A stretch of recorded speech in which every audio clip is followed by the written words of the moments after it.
There we go. Good afternoon, Lilly Wang. You are a metaphysics, quantum theory specialist. You're also a business coach. This is the Alchemist Nation Podcast. My name is Walter Morello. Lilly, let's just dive right into it. What is it that drove you to become a coach? What made you say, this is something I want to do? Yeah, absolutely. Well, first of all, thanks so much for having me. Oh, is it still recording? Yeah, it is. Good. I got into coaching pretty early. I've always been in a mentorship, consulting, coaching capacity. As you know, and for the listeners, I worked abroad, I've worked internationally. So it's always something I've been drawn to doing. Yeah. So you just were drawn to it. You said you worked abroad. What did you do abroad? Yeah, for sure. So one of the things I did abroad was I worked in Cambodia, and my client, so to speak, was the Cambodian government. And we were looking at how to fix the situation, so to speak, so that more women could access the education they need, right? How can we change things, especially in the rural climate and the rural landscape, so that women could get the economic, educational, healthcare tools they need to live better lives? So you're doing this in Cambodia. Aren't you from Canada? I am from Canada. Yeah. There's no correlation because they sound similar. Right. And you're not Cambodian, so no heritage. So No. what brought you to Cambodia for this mission? Yeah. For this mission trip, and I want to be clear, it's not a Christian mission trip, for this project, right? What brought me there was, again, I always had an interest in consulting. I always had an interest in people living better lives. When I was younger, I was really passionate about the fact that if we raise the standard of living, right, and we help change policy, we help change how we use our money on a national level, we can have people live better lives.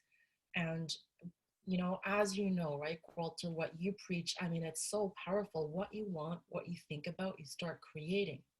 So I was in my late teens when I first started consulting professionally, right? Because I was always going to these top-notch events. I was always reading the things. I mean, other people were, I don't know, going to class 3 hours a day, partying. Don't get me wrong, I partied a lot as well. But I was always educating myself, always getting more and more advanced in that field. So now when I meet somebody, anybody, I speak the truth. I speak what I truly believe in. Nice. And you do that enough times, you meet somebody, right, who may have a position in Cambodia, consultant, be a creative, problem solve. Yep. Right. So Lilly, I will testify that you know how to party. I remember we got down in LA. We were at a speaking event. What event was that? Was that the Mission to Millions and Mission to Millions? Yeah, we did a couple. And GBS. GBS was in Florida, right? Yes. Nice. That's right. Yeah. So definitely know how to party. Either way, I was in America. Yeah. Okay. So it's weird for you to come to America. For me, going to the West Coast is uncomfortable. Going to Florida is like, well, not as bad. But you're actually flying national and then picking a different coast. Oh, yeah, for sure. Yeah. So the difference between the work in Cambodia and how that evolved over time, right? Because as you know, a lot of that was consulting, is my belief systems switched. I actually switched, and I gotta be real, right? Because my clients now are like, well, how did you work for the United Nations? Why was that so important? And now you're working with individuals. Mm-hmm. Well, that's exactly it. I really used to think that it was just at the level of policy, it was at the level of the big picture that we can affect positive change. And that's still the case, right? As we know, every nation with our politics affects how we live and experience life. But there's something even more powerful than that. And that is at the level of individual empowerment and individual ownership. Yeah, I absolutely agree with you. People ask why I don't vote. It's because it doesn't change or make or affect my life at all. And my one vote really doesn't matter out of 320 million people. And so I like to affect the things that my vote does matter, which is the property I'm about to buy, the coaches I hire, the people I interview, the tenants I'm taking in. These are votes that matter, that have an effect every day, like big swings. Whether I build 100 millionaires or not, that's going to affect the world in a big positive way.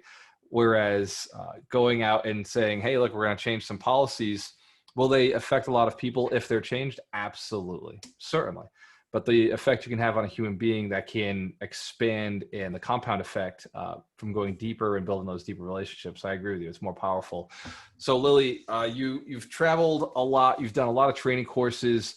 You were also going to school in the medical industry. What happened there? So why go medical, and then why pull out of it to go back into your natural self? How did you find your natural self, I guess?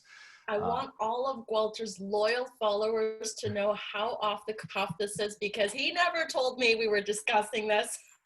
Of course. Right for the pain points. Go ahead. Yeah. So this is how raw and authentic you get us as today. For sure. So I decided, thanks, Walter, my friend. Yep. I decided to go into medicine, so that's the MD, and get my degree because, as you know, as a former consultant, all those years of working, in Cambodia, Nepal, Switzerland, at the World Health Organization, and so on, I felt, okay, my impact as one person, in the rural rice paddies of Cambodia, I feel like I did a great job, but it wasn't sufficient, right? And this is really going to resonate with you listeners, viewers, if you've ever had that calling to do more. You're a great person, everything you're doing is great, but that it's not sufficient. You want to do more. And I had that pull. I've had that pull since I was young. It just so happens a lot of my consulting was in a healthcare, development, human rights background. So, in my 20s, at one point I thought, let's not go against the grain. And for once in my life, let's actually conform. That decision cost me. That decision got me to conform, get on my upper level, organic chemistry courses out of 4.0, write my MCATs, get my top level MCAT scores, apply, go to medicine. I'm glad that people do this for a living and that they're smarter than we are when it comes to the physical body. But God, that sounds miserable. I would much rather buy real estate. So how'd you get out of it? You made this commitment? How'd you get out of it? For sure. And just before that, I'd like to say there's nothing inherently or objectively good or bad about any industry. The only thing is, if it were not for conformity, especially here, if you're listening in North America, you probably know that we put medicine on such a pedestal that the rest of the world doesn't. And I'm pretty sure, having been in that field now, if we didn't put it on such a pedestal and attach so much perceived power and status to it, 90% of the people wouldn't even apply. And that's the problem. You got to go for something, work your ass off, get good at it, and then reap the rewards if it means something to you. That's it, right? If you're a follower of Gwalters, he's doing so well in real estate, he's killing it, but he's working his ass off. Why? Because it means something to him. I don't know what you're talking about, Lily. I just sit back and fan myself $100 bills. How many of those fans have you got? I got props for days. I got the Trump $1,000 bill. I got these little stacks, couple stacks. Lily, it gets me excited. Who knows? I got $1 million bill, right? $1 million. I was going to say it's a real fan. It's a real fan of money, Yeah. Got the gold flex. I got a little flex of gold. That's new to me. That is a new one. So Lily, you went all over the place. You're volunteering, right? So you're not really in the corporate world, although you were kind of corporate, but you were volunteering and doing a lot of this peace work. No, I was corporate. I was very corporate as well. I worked, as part of my consulting, I worked with the Gates Foundation. We did a project on how to raise the income level of entrepreneurs in Africa, highly corporate, right? Worked, 9 a.m. to 7 p.m., 9 a.m. to 10 p.m., pretty corporate. I worked with the World Health Organization. That's a very firm building in Switzerland. Dressed up every day, had an ID badge, right? So the security guards don't think we're bombing the building. Yeah. Highly corporate. I published, for those of you in the science field, I published in top peer-reviewed journals. So these are very, very structured and corporate things. Now, the difference, Walter, is consulting and being corporate, having that structure has been phenomenal, because in my work now, more so as a business coach, right, as you know, every person has their own limitations. Every person has their own goals and hopes and dreams. So every session, every hour I spend as a business coach is highly unique. But that training, the corporate side, right? Yep. The systematic side, the structured side is really giving me that system now to try to, ensure we stay on track when it comes to clients' goals. Are you encouraging people to go and get a corporate job and work that corporate job because it'll benefit them structure-wise? Like they can learn things, see scale, see how systems are put in place. Like it's obviously had an effect on you and improved you down the road. What would you say that effect has been? I mean, I guess you just kind of did, but would you say it's good for everybody that people should go down that road to get that corporate job first so they can appreciate not having it or appreciate what their freedom really would be? Thanks. You suggested an answer for me so they can appreciate not having it. I know that's where my experience comes from. Is I like I'm know. glad, like I know what I don't like and I know what I do like, and I obviously use a lot of scale and systems that come from the corporate world with my experience working for those larger companies. But I want to hear your opinion. Yeah, for sure. Such a good question. I think my answer would really be, let's not conform. So what's really popular now, especially those of you on Facebook, Instagram a lot, right now the popular discourse is don't go to school, the entrepreneur is the winner, etc. Right? But guys, that's just a switched paradigm. All that is another way of conforming versus what was conformity for 40, 50 years, which was go to school, get your college degree, get a good job right out of the gate, and be set. So you're saying we're going too far in the other direction now? We're going too far in the other direction. Also, as a person consuming these things, these memes, as you're scrolling through Instagram, getting free advice, that's the problem. These things come as free advice. You'll never get a template answer from me because you're my client. You only get those template answers from other people on memes as free advice. It's why free advice only goes so far. Yeah, free advice, you get what you pay for. That's exactly it, right? And so we want to make sure we don't do conformity. So what can we do instead? So to specifically answer your question, I think there's huge benefits to working for somebody else, absolutely. Because not only can you at least initially get to work, right? But it also trains your responsibility. The number of times I hear young entrepreneurs struggle with getting up in the morning, struggle with getting up after every rejection is unparalleled. And I tell them, listen, in my province here in Canada and Alberta, we have a 14 age as the minimum working age. I worked at Burger King. I worked at McDonald's. I worked at the Gap. Are these really like high ranking things that I'm going to like put on my resume? No. Am I freaking thankful I did them? Heck yeah. I was 14 biking an hour to go to work. Yep. You got to have these experiences where you're not the winner yet. I mean, you're winning on the inside, but you're not seen on the outside as the king yet, as the queen yet. You got to have that humility, be humbled, work your ass off. And then not only do you learn to be humbled because life is going to humble you as an entrepreneur, but you also get the added benefit of being an observer. Yep. When you're an employee, you can be an observer. How is your boss or manager running things? Yeah. What are the personality strengths and weaknesses? How could you do it better in the future? Yeah. But when you're an entrepreneur right from the get-go, right out of the gate, everything falls on your shoulder. So how about give yourself a few years, humble yourself, and learn from others?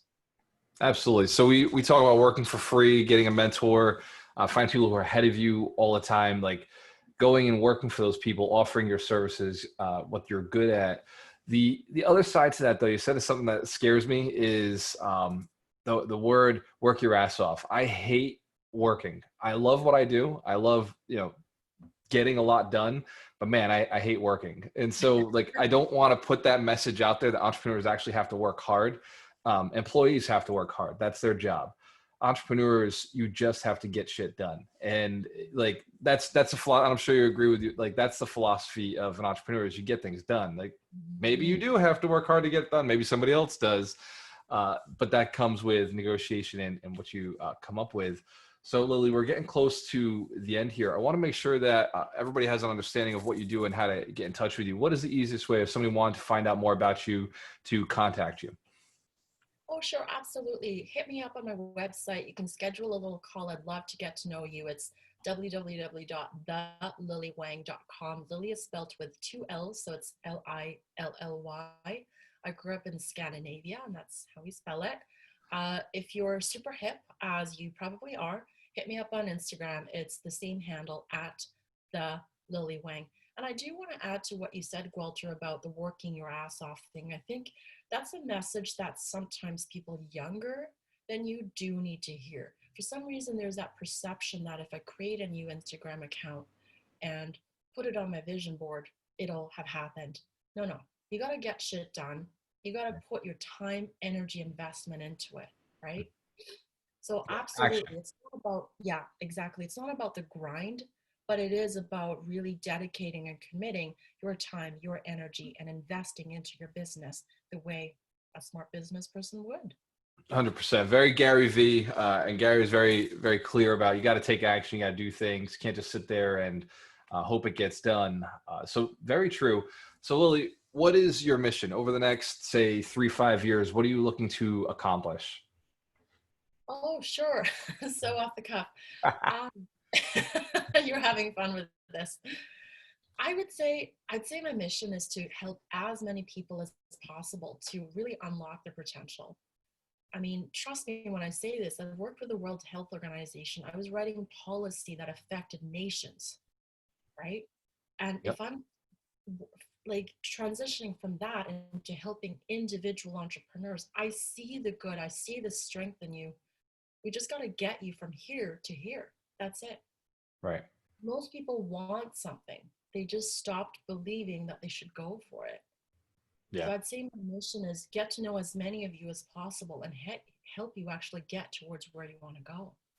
Excellent. I like that answer. And while you were answering it, I remembered the question I was thinking of about 5 minutes ago. And it was, you went from medical, you went from helping, you went from corporate, you went from all of these pieces and, traveling the country and taking in all this training. And now you're doing coaching. The question is, what is it that makes you, after being so in the health field, the human rights field, which doesn't seem very monetary in a lot of ways, why now teach people how to make money? Why the mentorship? Why helping with people who are looking to become millionaires? What is the draw for somebody who has spent so much time with doing things for free in a way, or helping people just have a better life? Why money? Like, what is it about money that is in line with your mission? Absolutely. Money is like anything else. It's a form of energy, right? Oh, I So, agree. I agree. right? Yeah, you would, right? And there was a time when, for example, I worked in Nepal, right? And that project was not high on money. However, for anybody who's been in any of the industries I've mentioned, right? What I got was success. Success, I traded in my energy and my authenticity, right? And my commitment to anything I did, always integrity and commitment to anything I do, I got success for it. Mm-hmm. It's the exact same thing with money. What people don't yet understand, and they start understanding this when we work together, is this. When you get clear on your integrity, what does integrity mean to you? How do you commit to serving your customers? Yes, serve your customers. How do you commit to growing your business? Your time, your energy investment into your business, that is a trade for the other thing, which in this case is money. Right. Absolutely. Right? I got tons of success. I published in a top peer review. I worked for the World Health Organization. These are in fraction forms, like for anybody in that industry, not in the population, but in that industry, less possible than 1 out of 10,000. Right. So it's the same with making a lot of money. You want to be the top 1% out of 10,000 or more. I'd say so. That's what makes you highly paid. Absolutely. The top 1%, right? Absolutely. And it's the exact same principle. And you mentioned this at the very start. A lot of what I do as a coach is informed by quantum physics. It's just science. How do we get closer to your goals? It's just science. Money, success, prestige, status, or if you want to be more fun about it, even popularity, all of these things. It's just energy, and I can teach you how. Awesome. I love it. Lilly, if you could go back to this 20-year-old Lilly Wang right before she started exploring everything and say, here are the 3 pieces of advice, the most powerful advice I could give somebody at 20 years old, what would that advice be? What would those 3 pieces be? 3 pieces of advice. Okay. By the way, I was consulting before I hit 20, but that details. Right. So 16-year-old Lilly, 14-year-old Lilly, working age, just jumping into it. Jumping into Burger 3 pieces of advice. Number 1, forget the haters. You're a kind person. You're a good person. Keep effing going. Their life is up to them, right? Number 2 is find a freaking mentor. Find mentors, find coaches. I did that. I was smart, but I stopped for a few years. Don't freaking stop, right? Any good coach will agree with me on this. You've paid for coaching for half a year, 2 months maybe. You've started to get results. Don't take a break. Like max, give yourself a 2-week break. It's not about the money. It's not about like, oh, we just want you to sign with us. Don't pause. Your life is more important than pausing, right? Mm-hmm. So if you haven't already, find the mentors, find the coaches, invest in them, and they'll invest in you, right? Yep. And finally, number 3, everybody hits challenges. This was something that I had to learn over the course of my 20s. I didn't automatically get it when I was 19 or 20. Everybody hits challenges. It's not you. So all you got to do is just create that system, that structure of getting over the hurdles quicker. And that's it. You're on your way again. Absolutely. Very good. 3 pieces of advice. It's powerful. Lilly, what's the easiest way for them to get in contact with you again if they're interested? Yeah, absolutely. Hit me up on my website, thelillywang.com, Instagram, thelillywang. Lilly is spelled with 2 L's, Lilly. Awesome. This is the Alchemist Nation Podcast. You can find more at GualterAmorello.com.